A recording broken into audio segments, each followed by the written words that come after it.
किसी समय की बात है। एक प्रसिद्ध नगर में रघुनाथ नाम का एक धनी व्यापारी रहता था। वह अपनी ईमानदारी और उदारता के लिए जाना जाता था।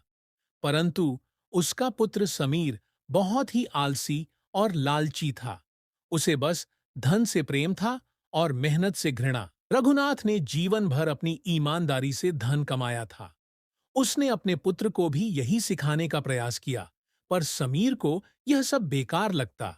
उसे लगता कि उसके पिता व्यर्थ में ही इतनी मेहनत कर रहे हैं। वह चाहता था कि उसे सब कुछ बिना परिश्रम के ही मिल जाए। एक दिन रघुनाथ ने समीर को अपने पास बुलाया और कहा, बेटा, अगर तुम अपने जीवन में सुखी रहना चाहते हो, तो मेहनत करना सीखो। मुफ्त में मिला धन कभी टिकता नहीं। समीर ने पिता की बात सुनी जरूर, परंतु उसे गंभीरता से नहीं लिया। वह अपनी ही धुन में मस्त रहता।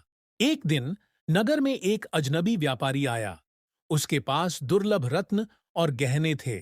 उसने समीर से कहा, अगर तुम मेरे साथ व्यापार करोगे, तो मैं तुम्हें एक ऐसा रहस्य बताऊंगा जिससे तुम रातों रात धनवान बन सकते हो। समीर की आंखों में लालच झलकने लगा। उसने बिना कुछ सोचे समझे उस व्यापारी का प्रस्ताव स्वीकार कर लिया।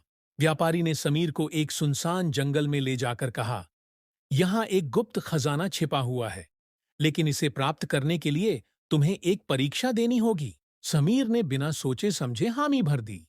व्यापारी ने कहा, तुम्हें 7 दिन और 7 रातें इस जंगल में बिना किसी सहायता के बितानी होंगी। यदि तुम जीवित बचे, तो मैं तुम्हें खजाने तक ले जाऊंगा। समीर ने सोचा कि यह कोई कठिन कार्य नहीं होगा। उसने इस परीक्षा को स्वीकार कर लिया। जंगल में पहली रात ही उसे महसूस हुआ कि उसने बहुत बड़ी गलती कर दी है। वहां न भोजन था, न पानी। हर तरफ जंगली जानवरों की डरावनी आवाजें गूंज रही थीं। धीरे धीरे उसकी शक्ति कम होने लगी। वह भूखा प्यासा जंगल में भटकता रहा। तीसरे दिन उसकी हालत और खराब हो गई। उसे महसूस हुआ कि बिना मेहनत के कुछ भी प्राप्त नहीं किया जा सकता। पर अब बहुत देर हो चुकी थी।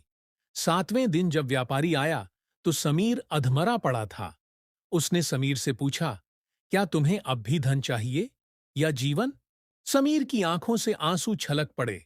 उसने कांपती आवाज में कहा, मुझे जीवन चाहिए। मैंने अब समझ लिया कि परिश्रम के बिना कुछ भी प्राप्त नहीं किया जा सकता। सबक और नई शुरुआत। व्यापारी मुस्कुराया और कहा, मैं तुम्हें सिखाना चाहता था कि लालच का परिणाम कितना भयानक हो सकता है। असली खजाना धन नहीं, बल्कि ईमानदारी और मेहनत है। समीर ने अपनी गलती स्वीकार की और घर लौट आया। उसने अपने पिता से माफी मांगी और उनके साथ व्यापार में लग गया। धीरे धीरे उसने अपने परिश्रम और ईमानदारी से एक नया जीवन बनाया। नैतिक शिक्षा, मेहनत और ईमानदारी से ही सच्ची सफलता मिलती है। लालच का परिणाम सदा विनाशकारी होता है।